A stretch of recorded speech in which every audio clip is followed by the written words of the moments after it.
বস এখন কথা হবে জঙ্গলির টিজার নিয়ে। আমি বাড়িতে ছিলাম না, আমি আসলাম, টিজারটা আমি 3 থেকে 4 বার দেখলাম এবং আমার মনে হয় টিজারটা বস উড়িয়ে দিয়েছে। আমার টিজারটা ভীষণ ভীষণ ভালো লেগেছে এবং সিয়ামকে আমি এরকমভাবে জাস্ট কল্পনাই করতে পারছি না।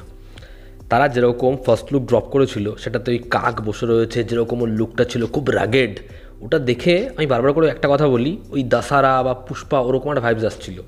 কিন্তু এর আগে যে অ্যানাউন্সমেন্ট টিজারটা এলো ওটা দেখে এটা একটা রিভেঞ্জ লাভ স্টোরি ওরকম কাইন্ড অফ কিছু মনে হচ্ছিলো, কবির সিংয়ের মতো লাগছিল। কিন্তু এখানে গল্পের লাইনটা যেরকমভাবে আসবে সেটার যে হিন্ট দিয়েছে এবং সিয়ামকে এতটা ভয়ানক লাগছে, আর এটা এই অ্যাপ্রোচটা খুব ভালো যে পুষ্পা কবির সিং মানে যেটা কম্প্যারিজন হচ্ছে সেটাকে মক করে যেরকমভাবে বলল যে না ও জঙ্গলি, এটা আমার খুব শার্প এবং খুব স্মার্ট লেগেছে। যে হ্যাঁ, ক্রিটিসিজমটা নিয়ে অন দ্য ফেস কথা বলছে যে হ্যাঁ ভাই এটা নিয়ে ক্রিটিসিজম করছিস তো, হ্যাঁ এটা তোরা বল, এটার সাথে তুলনা করবি, এটা ডিরেক্ট কর, কিন্তু এটা নয়, ওর থেকে ভয়ানক কিছু। এবং যেরকমভাবে তারা ট্রিট করেছে টিজারটাকে, এর কিন্তু কাটটা খুব সুন্দর এডিটের ফলাফল।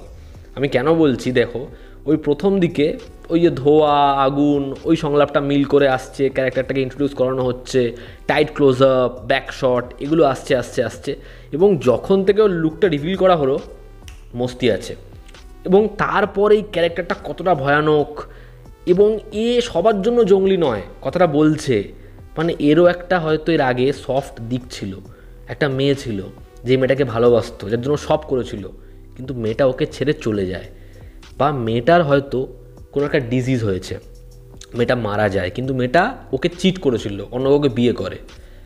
এবার মেবি ওই মেয়েটা যাকে ও ভালোবাসতো সে যখন মারা গেছে তার একটা মেয়ে ছিল, এবার সেই মেয়েটার সাথে এর আগে পরিচয় ছিল, বা এ তাকে অত্যাচার করেছে বা সামনে থেকে তাড়িয়ে দিয়েছে, কিন্তু এ জানতো না এই মেয়েটাই হচ্ছে ওর এক্সের মেয়ে।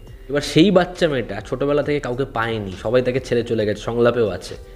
এবার এ কি বাচ্চা মেয়েটার মাসিয়া হবে, রেস্কিউ করবে বাচ্চা মেয়েটা, এখন বাচ্চা মেয়েটার অনেকগুলো বিপদ রয়েছে।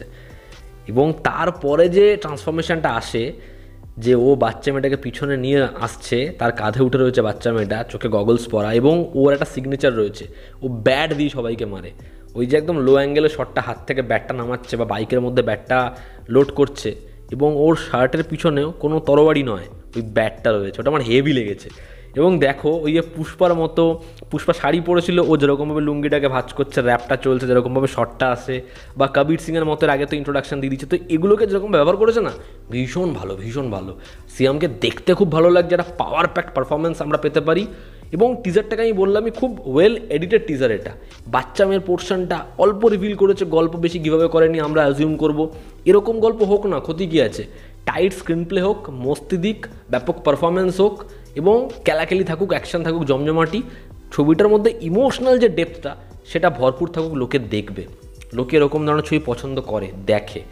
তো এই টিজারটা আমার জন্য ভীষণ ওয়ার্ক করেছে, ব্যাকগ্রাউন্ড স্কোরটা একদম জমজমাটি, আর এখানে অ্যাকশানটাও যেরকমভাবে দেখিয়েছে সেটা ভালো লাগছে। মানে আমাদের এখানে বাংলা ছবির মধ্যে যেরকম অ্যাকশন করা যায় এই বাজেটের মধ্যে, অ্যাকশানটা যথেষ্ট ভালো, আর সেটা কালারফুল, দেখতে স্টাইলিশ। তো ওভারঅল জঙ্গলির টিজারটা থেকে আমরা যা এক্সপেকটেশন রেখেছিলাম তার থেকে আমি বলবো অনেক অনেক বেশি কিছু ডেলিভার করেছে। তো জঙ্গলি ছবিটা মনে হচ্ছে ভালো হবে, এবং সিয়ামের পারফরমেন্স বস খুব ভালো।